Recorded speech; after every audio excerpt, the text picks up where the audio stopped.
안녕하세요 여러분, 윤하나입니다. 오늘은 투자의 대가 짐 로저스가 리얼 비전과 한 인터뷰 내용을 살펴보겠습니다. 짐 로저스의 오늘의 키포인트. 지금 시장은 1960년대 거품을 연상시킨다.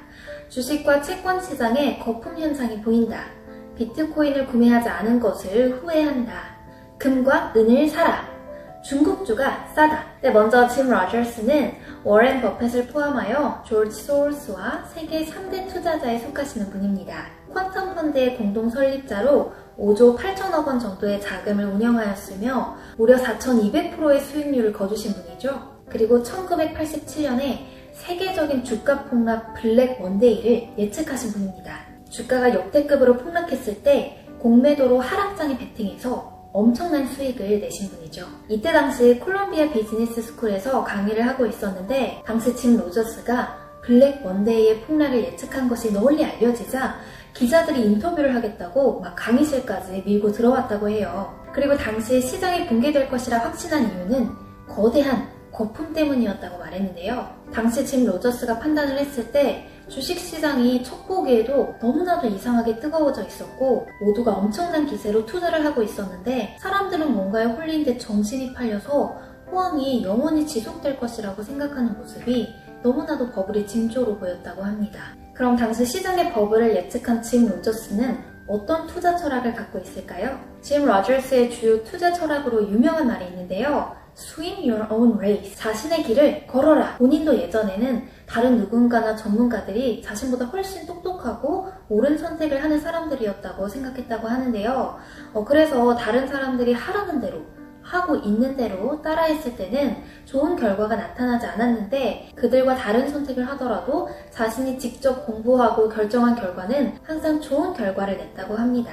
그래서 투자하는 것에 있어서 대중과 반대의 입장을 가지고 온전히 본인의 생각을 가지고 해야 한다라고 말을 하시는 분입니다. 그리고 짐 로저스의 두 번째 투자 철학은 내가 직접 많이 사용하고 아는 기업에 투자해야 한다는 겁니다. 이건 피터 린치와도 동일한 투자 철학인데요. 내가 매일 아침 줄이 길더라도 스타벅스 커피가 다른 데보다 맛이 훨씬 좋아서 꼭 스타벅스에 가야 한다면, 아니면 내가 핸드폰이나 컴퓨터를 써봤는데 애플이 가장 좋았어. 그래서 꼭 애플만을 고집한다. 이런 식으로 내가 그 기업의 장점을 잘 파악하고 있다면 나의 실생활에서 좋은 주식을 찾아낼 수 있다라는 말입니다. 그리고 짐 로저스는 중국을 굉장히 좋아하시는 분인데요. 향후 중국이 미국을 제치고 세계에서 가장 강한 나라가 될 수 있다고 주장하시는 분입니다.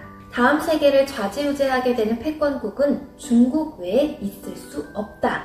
무조건 중국이다 라는 말씀을 자신있게 하셨습니다. 그 이유로는 중국이 공산주의 체제를 유지하면서도 경제 자유화를 추진해 큰 폭으로 발전하고 있다는 점, 그리고 중국이 아프리카에 어마어마한 투자를 하면서 21세기 실크로드를 만들어 중국과 세계 각지를 육로 및 해로로 연결하겠다는 야망 등이 중국이 미국을 넘어 전 세계 1등 국가가 될 것이라는 의견입니다. 그럼 본격적으로 짐 로저스가 이번 주에 리얼 비전과 한 인터뷰 내용을 주요 10가지 포인트들로 알려드리겠습니다.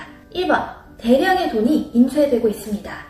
공장을 짓는 데는 시간이 오래 걸리지만 온라인으로 투자를 하는 데는 10초도 걸리지 않습니다. 전 세계 시장에 엄청난 돈이 유입되고 있습니다. 거품이 형성되는 걸로 보이지만 아직 주식시장에 거품이 터질 것으로 보이지는 않습니다.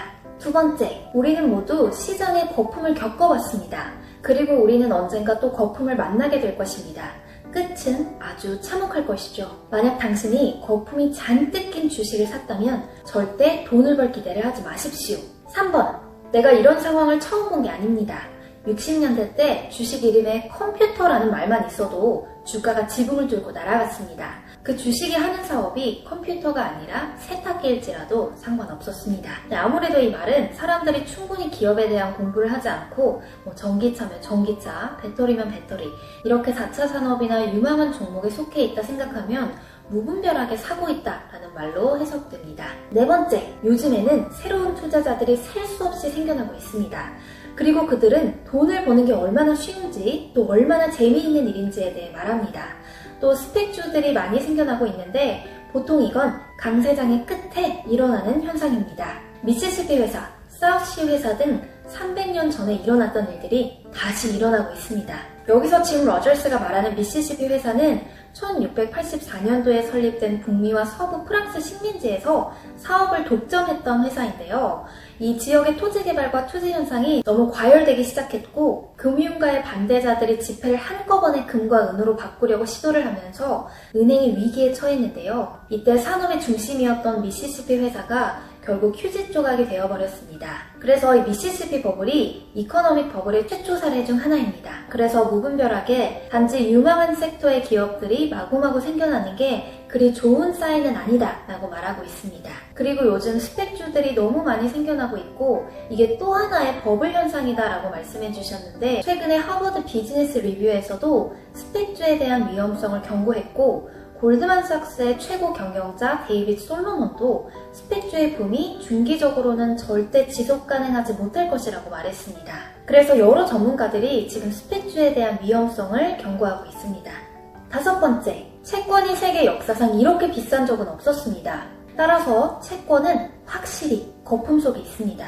특별한 상황이 아니라면 저는 전 세계 어느 곳에서도 채권을 소유하지 않을 것입니다. 경제 위기가 닥치면 아주 큰 폭으로 주식과 채권이 반대 방향으로 움직이지만 만약 지금같이 돈이 엄청 풀리면 주식과 채권이 같이 오릅니다. 그래서 흔히 채권은 주식보다는 안전자산으로 생각하는 경향이 많죠. 그렇기 때문에 대체로 주식과 채권은 반대로 가지만 주식도 오르고 채권도 오르는 현상은 돈이 너무 많이 풀려서 돈이 넘쳐나는 유동성 시장, 즉 전 세계적인 자산 버블의 형태를 나타내는 시기가 있는데 지금이 바로 그때다라고 하는 걸로 해석할 수 있겠습니다. 6번째, 치과에 갔는데 접수원이 주식에 대해 이야기를 하고 싶어 한다면 그건 아주 안 좋은 징조다. 얼마 전에 척추 치료를 받으러 갔는데 옆에 앉아있던 여성이 주식에 대해 이야기를 하고 싶어 하더라. 이렇게 모두 주식 얘기를 하고 싶어 하면 버블의 징조다라는 얘기를 하고 있습니다.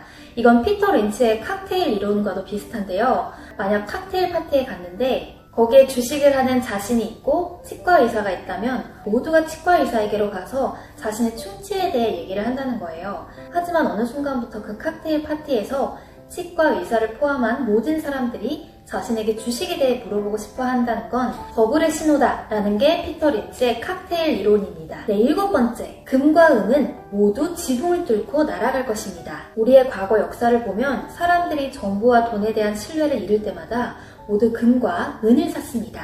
저는 옷장에 금을 숨겨둡니다. 우리 모두 침대 밑에 은이 조금씩은 있지 않습니까?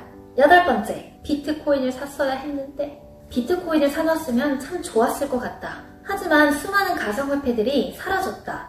우리는 비트코인에 대한 얘기를 들을 뿐이지 사라져버린 다른 가상화폐에 대한 얘기는 하지 않는다. 이렇게 비트코인을 사놨으면 좋았을 것 같다지 지금 비트코인을 살 것이다 라는 말은 아니기 때문에 아무래도 비트코인이 지금 사기에는 가격이 많이 올랐다고 해석할 수 있을 것 같은데요. 또한 제가 저번에 비트코인 영상을 하나 올렸는데 그때 제가 이 세상에 무려 4,000개가 넘는 가상화폐의 종류가 있다고 말씀드렸습니다.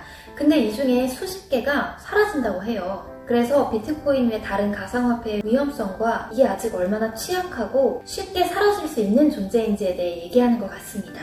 9번째, 만약 비트코인이 단지 투자의 수단이 아닌 거래 수단의 화폐가 된다면 정부는 이를 불법화시킬 수 있습니다. 정부는 통제권을 잃고 싶어 하지 않을 뿐더러 독점권을 좋아합니다. 역사를 돌이켜보더라도 내가 여태까지 경험해온 정부는 절대 달러를 포함한 돈이라는 것을 컴퓨터를 통해 쓰게 하지 않을 것입니다. 마지막으로 10번째, 저는 중국 주식이 미국이나 다른 나라보다 저평가됐다고 생각하기 때문에 중국 주식에 관심이 많습니다. 또 중국은 확실히 대부분의 국가보다 바이러스로부터 빨리 벗어나지 않았습니까? 네, 여기까지 짐 로저스가 이번 주에 한 인터뷰의 키포인트 10가지를 짚어봤는데요. 매번 그렇듯 짐 로저스의 인터뷰에는 공통점이 있습니다. 이랬다 저랬다 하는 게 아니라 항상 한결같이 말씀해 주셔서 더 신뢰가 가는 부분도 있는데요. 금과 은을 굉장히 사랑한다는 점, 중국에 투자해야 한다는 점, 그리고 비트코인이 기축통화나 통화화폐가 되도록 절대 정부가 가만히 있지 않을 것이라는 점입니다. 또 중요한 포인트로는 시장에 버블이 형성되고는 있지만 아직까지 버블이 터질 위기는 아닌 것 같다. 하지만 너무 고평가된 주식은 절대 사지 마라가 중요 포인트인 것 같습니다. 네, 오늘은 짐 로저스의 인터뷰를 한번 살펴봤는데요. 주식시장이 버블인가에 중점을 두고 하루하루 겁을 먹는 것보다는 내가 갖고 있는 기업의 주식이 버블인지, 내가 너무 고평가된 주식을 급등할 때 산 건 아닌지에 대해 고민하는 게 더 도움이 되지 않을까 싶습니다. 시장이 버블인지 아닌지는 예측하기 힘든 분야이지만 기업의 펀더멘털은 충분히 공부할 수 있는 분야이기에 지금 내 포트폴리오에 있는 주식이 너무 비싼 평단가로 있는 건 아닌지, 지금 사고 싶은 어떤 주식이 너무 고평가된 건 아닌지에 초점을 두고 투자해야 하는 시기이지 않나 합니다. 네, 오늘 제 영상이 유익하셨다면 좋아요와 구독, 알림 설정 잊지 말아주시고요. 저는 더 재미있고 유익한 영상으로 돌아오겠습니다. 유나나였습니다.